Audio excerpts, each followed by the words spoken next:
Yeah. All I need is one mic. Yeah. All I need is one mic. Hey everybody, welcome back to a new episode of One Mic where I watch shit so you don't have to. And today I'm here to talk about season 4, episode 5 of The Handmaid's Tale entitled Chicago. So I kind of want to start off this video by saying that I feel like this episode kind of verified a lot of the suspicions that I had earlier in the season that I've covered on this show, on this video. I mentioned that I feel like June is kind of making a heel turn to where she's going to be making a lot of decisions that we as the viewer may not agree with, and she's going to alienate herself from the other handmaids, which she has done, by getting most of them killed, and then her and Janine have kind of been butting heads in these last 2 episodes, and I think it's really interesting what they're doing with her. I don't know if this is what's meant to be happening, but I'm wondering if they're almost trying to make June unlikable. That could just be me, but I feel like they're doing a lot of stuff with June that I just don't agree with from the perspective of the show. The show itself is fine, but like from the perspective of like in universe in the show, a lot of the decisions that June is making, I'm just not on board with. So I think the first thing that I want to talk about is June's decision to leave this refugee camp. She talks with Janine about leaving this camp, and she's like, basically kind of sounding like, I don't know what the fuck these guys are doing, but they're not on the same shit that I'm on. I'm trying to get out here and kill some soldiers, and they're just kind of passive to me. And she tells Janine, she's like, I'm gonna leave in the morning. We came to fight. I'm not here for this. And then as soon as she said we came to fight, simultaneously, again, me and Janine, same page. You came to fight. Like, I've been saying that this whole time, that June, I think it was like the main topic of like my episode 3 or 4 video, was that June's motivation is to fight, and she wants to fight so badly that she's gonna make bad decisions and put other people in danger because she can't just sit down. And when I say sit down, I don't mean like she should give up, but I mean like she doesn't have to be on the front lines of the war. She can continue to work on trying to get Hannah out of there, and just not necessarily even lay low, but just not press the point when you don't need to, when it's dangerous, just to press it. And when Janine and I were both like, you came to fight, and that was for me confirmation of what I've been saying this whole time, is that is what the show is doing with June, is showing that she is obsessed with the fight. So I liked that aspect of it as far as within the context of the show goes. And June says something to Janine to the effect of, I don't want you to keep letting Steven take advantage of you. And if we had only seen the end of the last episode where Janine has sex with this guy off camera and then comes back and is like, hey, yeah, we can stay, here's some bread, have a slice, and we're to assume that she made the move that she did, we could then say, okay, maybe Steven took advantage of her. But this episode opens with them having sex again, and from my perspective, it looked like Janine was totally on board, and then she says as much. She said it was entirely consensual. And the idea that June feels like she needs to be there to protect Janine because Janine is so incompetent. I think Janine has proven this season that she is not incompetent. She is naive. She is gullible. But she's willing to do what needs to be done. And she is an adult. She has made some tough decisions, as evidenced by the previous episode with the whole debacle with the abortion. She's made some tough decisions. And, I'm looking at this episode and I'm like, Janine seems like she knows what she's doing. This doesn't seem like Steven is manipulating her. This seems like this is what Janine wants to be doing. Whether that's what Janine should be doing or not is a different story. But this isn't a situation where Janine's being manipulated, I think. I think it's a situation where Janine is willfully entering into this, and she said as much. And the idea of June treating her like you don't know what you're doing and you need me here to make decisions for you is pretty insulting, I think, if you're Janine. So I think that they put a little bit of effort into making June kind of look like the bad guy, and I'm wondering if that's going to continue. I feel like it's not, though. I feel like the way they kind of reconcile, I don't want to say reconcile because they weren't, they didn't have beef, but the way they came together at the end kind of indicates that maybe Janine is still, well, it doesn't kind of, it does indicate that Janine is still on board with June. But I had some issues with that too. Well, I can't say two. This is the first issue. This is the first issue that I have with the episode itself, which is I don't like the fact that they had a tearful goodbye between June and Janine, which was a good scene. I like the fact that Janine tries to give her the hat that she got for Steven, and she's like, she says like something like, so you don't forget me or something. She goes like, how could I ever forget you? And I thought that was such a good scene. But one, I would think at that point you'd give the hat back, like let her keep the hat for her to give to her little boyfriend or whatever. And you was like, I couldn't forget you. I don't need this hat. And then she just puts the hat on. I'm like, so you still taking it?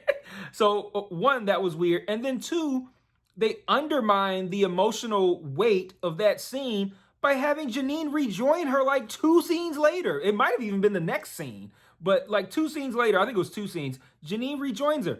That was so stupid. Like, why would you let that scene breathe? Like, if Janine's gonna rejoin her, let it be in the next episode. It shouldn't. Well, for one, it shouldn't have happened. If you're gonna have Janine rejoin her, you don't have the tearful goodbye, or have the tearful goodbye and don't have Janine rejoin her. But if you're gonna do something stupid like undermine your emotionally heavy scene, at least give it time. Like, I don't even think the next episode would have been a good idea. Like, you want to then have the reuniting be impactful. So you'd want to, ideally, if you're going to do that, you're going to want to have that happen much farther down the road. But to undermine it 2 scenes later, that was ridiculous. That was such a stupid decision. And the one thing, and I've said this about this show consistently, and it's the one thing that I think this show consistently fucks up, is it gives you heavy emotional scenes and then fucks them up later by trying to do it again. Like I've mentioned it before, the constant escaping, getting recaptured, escaping, getting recaptured. One of the commanders even said that in this episode. He's like talking to Commander Lawrence, is like, have the handmaids been recaptured? And he goes, I'm sorry, like, have the handmaids been recaptured? Like even he said, like, yo, they're in and out a lot here. And you lose that the emotion that comes along with the escape, the relief, and you lose the devastation that comes with getting recaptured if you just do it over and over. And they pulled the same shit with the outfits. It's oh, we're gonna burn the handmaid's outfit. Oh man, that's some heavy shit. And then again last week they have her looking down at the outfit like, yeah, I'm getting rid of this. And it's like, okay, well, you got rid of that 2 seasons ago. I don't give a fuck about it now. And again, they undermined another heavy emotional scene by completely throwing it out the window 2 scenes later. It's a mind-blowing decision to make, mind-blowingly stupid decision to make, to consistently undermine the scenes that are supposed to have the strongest impact. I don't know why they do that, but it's becoming a trend at this point, and I don't particularly care for it. Another thing I didn't like about this episode was how the end was edited. And when I say the end, I mean like the last few scenes. So we have the scene where Commander Lawrence is now on this panel with these commanders, and they're making this decision to agree to the ceasefire that he suggested earlier. I'm going to talk about that whole situation as well because I found it to be very interesting. He agreed to the ceasefire earlier. I mean, the ceasefire that Lawrence suggested earlier was agreed upon by the commanders, and they say, right before the end of the ceasefire, we're going to bomb everybody there just to give the insurgents a spanking. And Nick's kind of like, like innocents can be killed. There's going to be aid coming in to help. Like, these are people that can be killed that have nothing to do with this. And he's like, tough break. And in the very next scene, June and Janine are approaching what looks almost like a guard shack. And there's food on the ground, not food on the ground, like somebody just like dropped their Doritos, like packaged food on the ground. And Janine's all like, oh, great, we lucked out. I'm like, no, you did not. No one's just leaving food here and just abandoning it. Like, this is a problem. And the bombing starts. And I'm like, wait, is this the end of the ceasefire bombing that we just talked about 35 seconds ago? Like, that's a strange, that's a massive jump in time to go from, we agree to the ceasefire and we're going to tell them we're doing the ceasefire, but then we're going to bomb them. And then cut straight to the bombing? Like, is that, I don't even know if that was that scene. Like, was this bombing just a result of the war that's going on? Or is this the specific end of ceasefire bombing? Which is why this guard shack was deserted. But if the guards know that the ceasefire is a sham enough to take off, why wouldn't they take the food with them? So That's weird. And then next, Moira shows up, which is in line with what we saw up to that point, as well as the previously on episode, which they set it up to remind you, like, hey, her little girlfriend over there was like, hey, you can come with me to go do this aid in Chicago. And then we know that June is in Chicago and she's at the front lines. So it like the previously on, like you should, like if you were watching this episode, you should not have been surprised to see Moira, because the previously on really set that up as happening.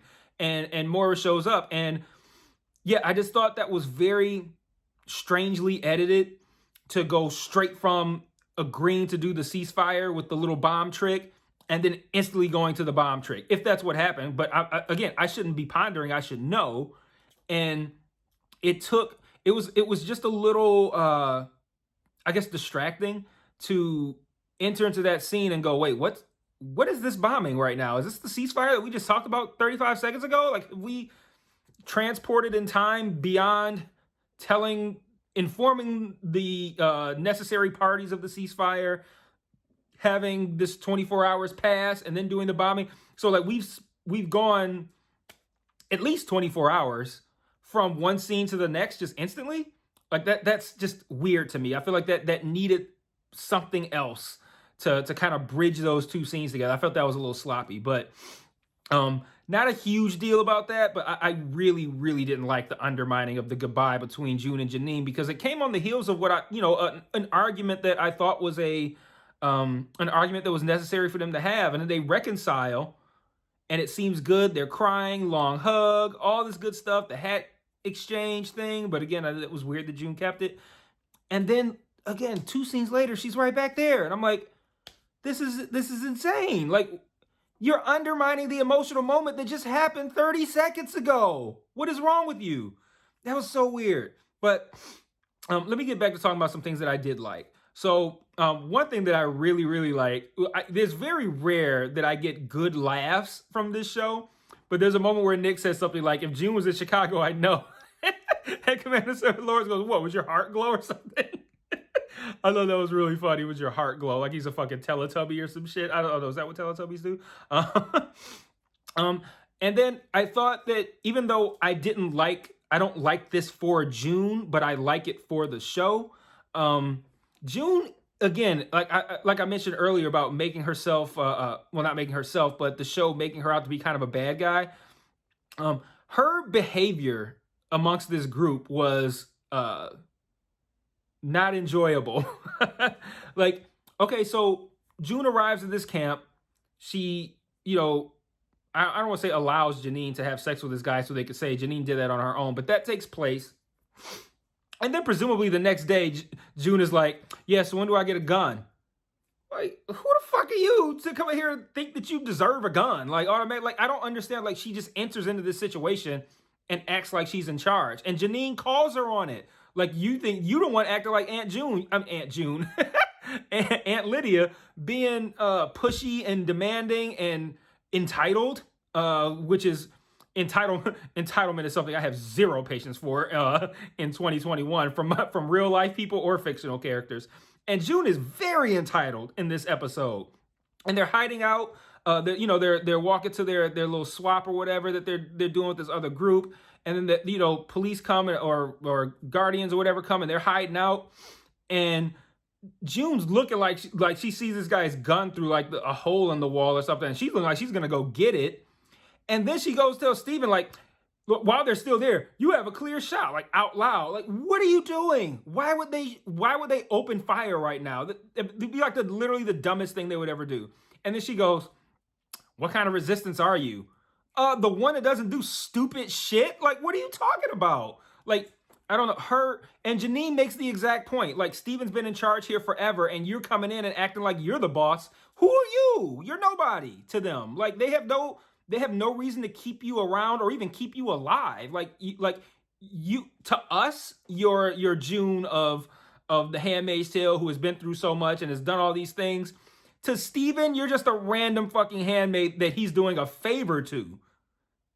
A favor. Now, granted, from our perspective, it's not much of a favor if you say, hey, you can only stay here if you fuck me. But we're talking about from Steven's perspective, he's doing her a favor, and she's coming in and making demands. You're just a lowly handmaid to him, and you're coming in like, when do I get a gun? Why didn't you shoot that guy? What kind of resistance? Like being critical, being judgmental, being entitled. Like all of these things are very negative attributes for June. But again, it feeds into my hypothesis that she's making something of a heel turn. So even though I don't like it, I don't like June's behavior, I like it within the context of the show. I like it for the show. What else did I like? I forgot. So I said I was going to talk about this situation with Commander Lawrence and this ceasefire. So Commander Lawrence essentially makes a deal with Aunt Lydia where he basically says, you give me dirt on the other commanders, get me back, get me a seat back at the table. I'll get you reinstated, and down the line, I'll give you June. And all of this happens off camera. We just come back and we see they agree to make this deal. Next scene, we see Lydia with the new handmaids. Next scene after that, we see Commander Lawrence literally at the table with the other commanders, and all of a sudden they've all agreed to his ceasefire thing. So I really, really like this. This is an example of not showing something on screen and having it work. Like that really worked. Like because they even did it as a reveal. Like I already assumed by this point, by the time they revealed Commander Lawrence, that his plan to essentially blackmail the other commanders had worked out. Lydia gave him info, but then it's shot from like Nick's perspective, and Nick's looking over to his left at the other commanders, and then you see Commander Lawrence kind of lean forward, like to reveal himself, looking to the right toward Nick. And I thought that was that worked. That's a time where you leave something out, but what you give reveals what you left out. So seeing Commander Lawrence sitting with them and seeing that they changed their mind on the ceasefire idea, that is them telling us that this deal he made with Lydia worked out without showing the actual implementation of the plan, right? So that works because now I know what happened. I just didn't see it. Unlike the end where I still don't know, like, okay, is this the end of the ceasefire bombing? Is this some random bombing? Why did we just teleport at least 24 hours into the future? Like, it's just a little weird, a little jarring. And it could have used maybe like even a line, or something like that. It doesn't even need a full scene. Maybe like a line or two, a throw off line or two in a scene would have helped with that. But they work out this deal or whatever, right? I really liked how they did that by removing the actual implementation and just showing us the end result.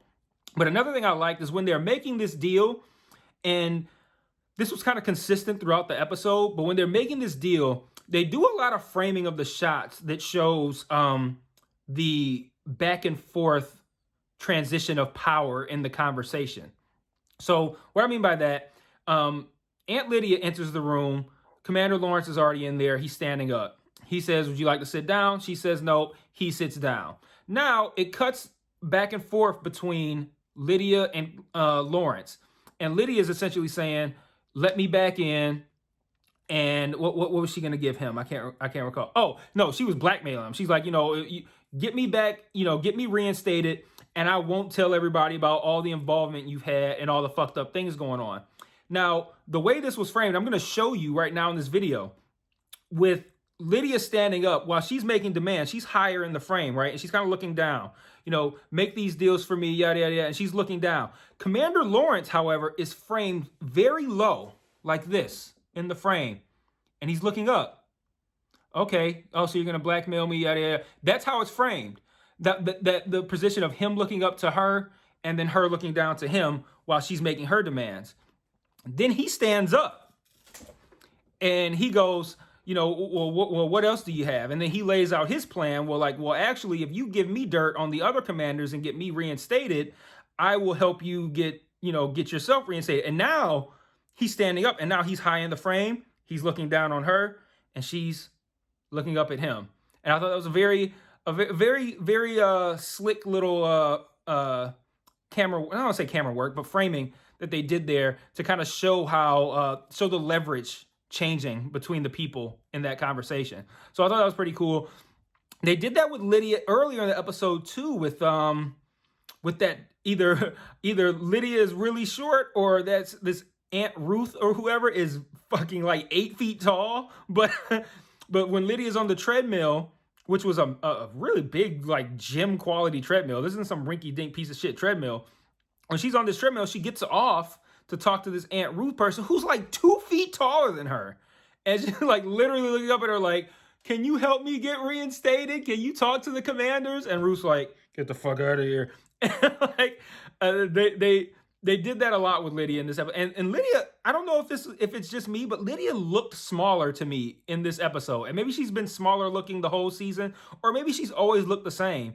But for some reason in this episode and in the the after show that they did for episode 4 that featured and out, she looked smaller. Like maybe she just lost a lot of weight, whatever, is getting in shape, who knows. But they were a little fancy with that with the camera framing for Lydia this week, which I thought was kind of cool. So all in all, I thought the episode was strong. I thought it confirmed a lot of my suspicions about June kind of having a heel turn and kind of wearing out her welcome with people. It confirmed, well, no, I didn't quite confirm that. I'll leave that out. But it confirmed a lot of my suspicions. We'll put it that way. So of course I'm gonna like that because I get to sit here and say, "Hey, look, I was right." So I like that aspect. But overall, a fairly uneventful episode, I'd say. Kind of another one to kind of let us kind of like readjust to what's going on. And then I really did not like. I didn't like the editing at the end of the episode, and I hated how they undermined the tearful goodbye scene with Janine and June. That was a terrible decision to me. I don't understand why you would do that. So by and large, the show still firing on all cylinders, still really good, but making some mistakes along the way, but doing a lot of stuff really well, like with the framing of these shots, with the way I thought they masterfully handled the reveal of, to us anyway, that Lydia and Lawrence's plan was successful. Put it that way.